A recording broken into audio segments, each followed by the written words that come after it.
आज हम बात करेंगे अज़रबैजान बाकू में होम फर्नीचर और ऑफिस फर्नीचर शॉप बनाने के हवाले से। इसका तरीकाकार क्या है और इसके लिए इन्वेस्टमेंट कितनी चाहिए। हमारे साथ हैं अली अकबर साहब। अस्सलाम वालेकुम सर, क्या हाल है? वालेकुम अस्सलाम। मैं ठीक हूँ कलीमुल्लाह, आपका क्या हाल है? ठीक हो? अल्हम्दुलिल्लाह सर, मैं ठीक हूँ। जी जी। सर आप हमें बताएं, अगर कोई हमारा पाकिस्तानी भाई अज़रबैजान बाकू में फर्नीचर शॉप बनाना चाहता है तो उसका तरीकाकार क्या है और उसके लिए इन्वेस्टमेंट कितनी चाहिए?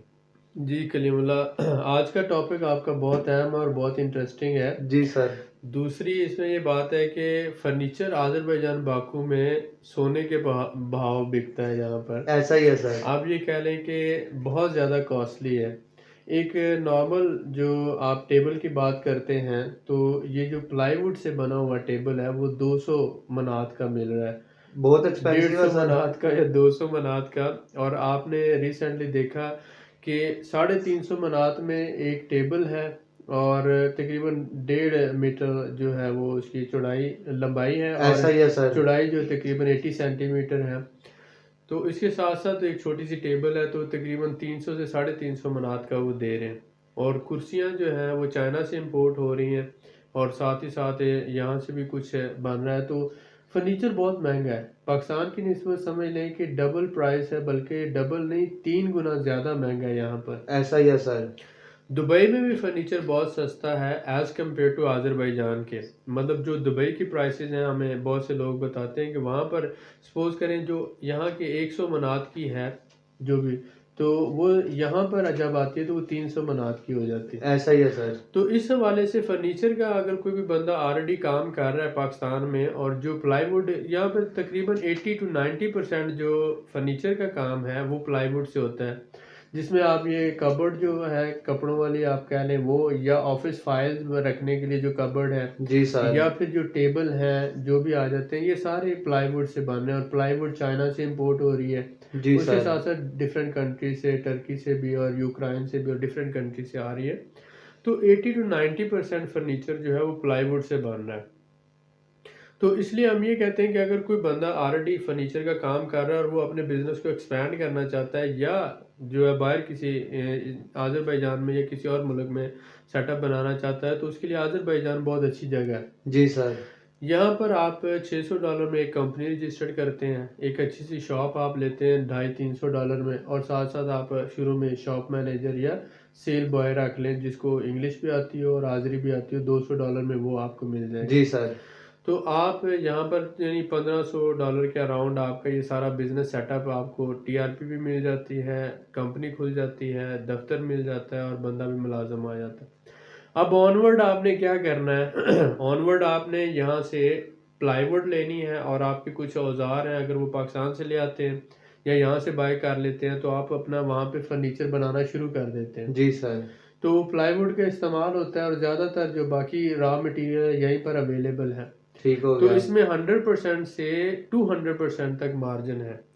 फर्नीचर बहुत महंगा है और ऑफिस फर्नीचर जो है वो इससे भी ज़्यादा महंगा है। आप सोफ़ों की बात करते हैं, उनकी पोशिश की बात करते हैं, या आप बात करते हैं ऑफिस फर्नीचर में टेबल की, चेयर्स की, या जो है उसके अलावा आप दूसरा जो बैठने के लिए, एक तो हम कहते हैं मेहमानों के बैठने के लिए फर्नीचर है, जी सर। स्मार्ट फर्नीचर, और बहुत ज़्यादा फर्नीचर इंपोर्ट भी हो रहा है। तो टर्की से आ रहा है, साथ साथ इटली से भी आ रहा है, और यहाँ पर जो है चाइना से भी जो कुर्सियाँ और इस तरह का सामान जो है चाइना से भी बहुत ज़्यादा इंपोर्ट हो रहा है। जी सर। तो कोई भी बंदा जो यहाँ पर काम करना चाहता है, तो अगर पाँच से $5000 से ऑनवर्ड $8000 तक या $10,000 तक वो इन्वेस्टमेंट कर सकता है, तो इसमें रिटर्न जो है 200% तक मार्जिन है और इसका स्कोप भी बहुत ज़्यादा है। जैसे कि यहाँ पर टूरिज़्म ग्रो कर रहा है, सालाना 40 लाख से 50 लाख टूरिस्ट आ रहा है, और साथ ही साथ ये बिज़नेस का एक हब बन रहा है जहाँ पर ट्रांजिट ट्रेड हो रही है। मिनी दुबई इसलिए कहते हैं कि सिल्क रोड जैसे पाकिस्तान में सीपैक डेवलप हो रहा है, इसी तरह से सिल्क रोड यहाँ डेवलप हो चुका है, जिसमें बाय रोड भी इंपोर्ट एक्सपोर्ट हो रही है, जी और सर। उसके साथ साथ जो है यहाँ पर बाय रेल जो है अप टू जर्मनी तक जो है, पूरे यूरोप में जापान, कोरिया और चाइना और इन 10-15 मुल्कों की जितनी भी इंपोर्ट एक्सपोर्ट है पूरे यूरोप के साथ, वो वाया बाकू हो रही है। ठीक तो हो गया। बाकू एक ट्रांजिट कंट्री यानी बिजनेस ट्रांजिट कंट्री के तौर पर भी आगे बढ़ रहा है, जहाँ पर ऑफिस फर्नीचर की बहुत ज़्यादा डिमांड बढ़ रही है। यानी कि जिसमें आ जाते हैं बैठने के लिए कुर्सियाँ आ जाती हैं, एग्जैक्टिव चेयर्स आ जाते हैं, मेहमानों के लिए कुर्सियाँ आ जाती हैं, क्लाइंट के लिए आ जाती हैं और साथ साथ आपकी टेबल्स आ जाती हैं।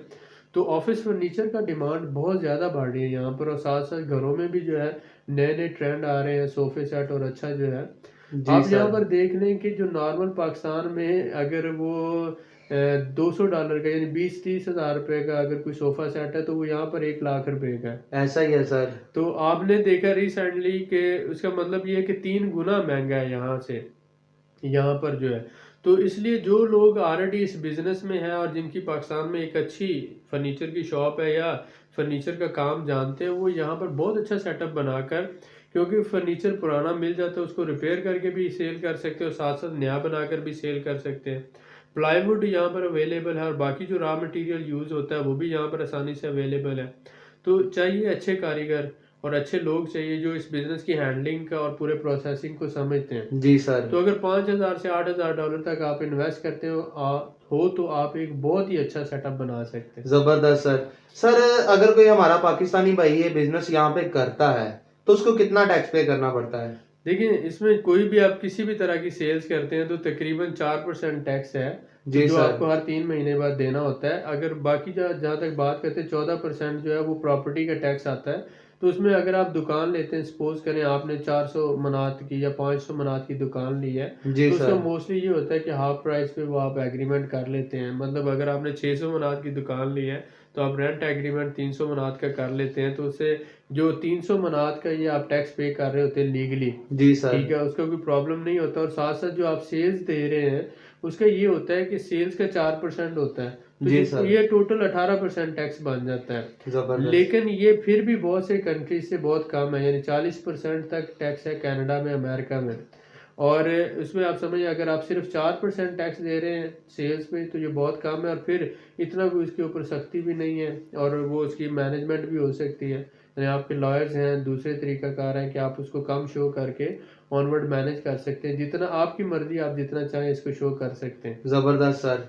सर जैसा कि आपने पीछे हमें बताया कि प्लाईवुड की जो चीजें यहाँ पे इस्तेमाल होती हैं, फर्नीचर में प्लाईवुड यूज होता है, जी जी क्या इसकी कोई होलसेल मार्केट है यहाँ पे? जी, प्लाईवुड की होलसेल मार्केट है बहुत बड़े पैमाने पर। ये जो है चाइना से इंपोर्ट हो रहा है, टर्की से, यूक्रेन से इंपोर्ट हो रहा है, जी सर। और उसके अलावा वियतनाम है, इंडोनेशिया है और डिफरेंट कंट्रीज, हत्ता कि वाया दुबई भी यहाँ पर आ रहा है। जी सर। तो ये प्लाईवुड जो है फर्नीचर में टेबल बनाने के लिए और कबर्ड बनाने के लिए इस्तेमाल होता है, यानी काफ़ी बड़ी क्वांटिटी में इस पे काम हो रहा है। जबरदस्त सर। सर अगर कोई हमारा पाकिस्तानी भाई यहाँ पे फर्नीचर शॉप बना लेता है हम्म तो वो कौन कौन सी सर्विसेज प्रोवाइड कर सकता है? उसमें आप ये देखें 3-4 तरह की सर्विसेज आ जाती है। पहली तो ये है कि यहाँ पर ऑफिस फर्नीचर, आप जिसमें आप टेबल्स हैं, कुर्सियाँ हैं और वो दूसरा सारा सामान है, ये आ जी जाता है। सर। दूसरा होम फर्नीचर आ जाता है जिसमें आप सोफे सेट आ जाते हैं, उसके अलावा डाइनिंग टेबल आ जाते हैं, उसके अलावा आप किचन का जो पूरा एक निज़ाम है, सिस्टम, आप किचन के अंदर जाके वो सारा आपने कबर्ड वगैरह बनाने होते हैं।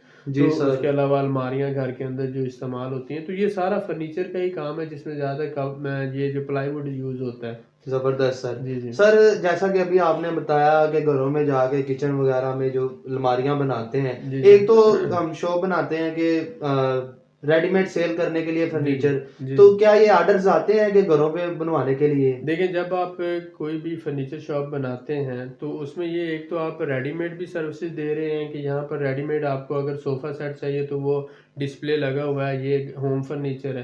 जी उसके सर। अलावा ऑफिस फर्नीचर के लिए जो आप कुर्सियाँ और टेबल सेल कर रहे हैं, जो सेट सेल कर रहे हैं, वो भी आप डिस्प्ले दिया हुआ होता है। जी सर। उसके अलावा ऑन ऑर्डर अगर आपको कहता है कि मुझे कबर्ड चाहिए, घर के लिए चाहिए, कपड़ों के लिए चाहिए या फाइलों के लिए चाहिए, जी जो सर। आपको डिज़ाइन देता है, या ऑलरेडी आपके पास एक पूरी जो फाइल होती है, प्रिपेयर होती है, एक पूरी एल्बम होती है, बुक होती है जो आप शो करते हैं कि जिसमें डिजाइन बने जी होते जी हैं सर। डिज़ाइन डिस्प्ले, या तो कुछ तो आप डिस्प्ले कर रहे हैं, कुछ आपके पास पिक्चर्स होते हैं, ऐसा ही है तो आप सर। क्लाइंट को दिखाते हैं, क्लाइंट कहता है मुझे ये चाहिए, तो आप कहते हैं 2 दिन में हमें आपको तैयार करके दे देंगे। जबरदस्त तो सर। वो डिपेंड करता है कि कौन सा क्लाइंट है, कि अगर होम फर्नीचर के लिए आपको अप्रोच कर रहा है तो वो और है, ऑफिस फर्नीचर के लिए आपको अप्रोच कर रहा है तो वो और है। तो बेटर ये है कि आप दोनों तरह की सर्विसेज दें ताकि दोनों तरह के क्लाइंट्स को आप कैप्चर कर सकें। जबरदस्त सर। सर अगर हमारा कोई पाकिस्तानी भाई यहाँ पे फर्नीचर शॉप बनाता है तो जी तो जी उसको हेल्पर और कारीगर की जरूरत होती है, तो उसको यहाँ से बेहतर रहेंगे कि पाकिस्तान से मंगवा ले, वो ठीक है? जी देखें, पाकिस्तान के लोग बड़े मेहनती हैं। ऐसा ही है ठीक है, सर। तो हम ये कहते हैं कि जो लोग ऑलरेडी फर्नीचर के काम से मुंसलिक हैं, वो लोग अगर यहाँ पर सेटअप बनाते हैं तो बहुत ज़्यादा चांसेस है सक्सेस होने के।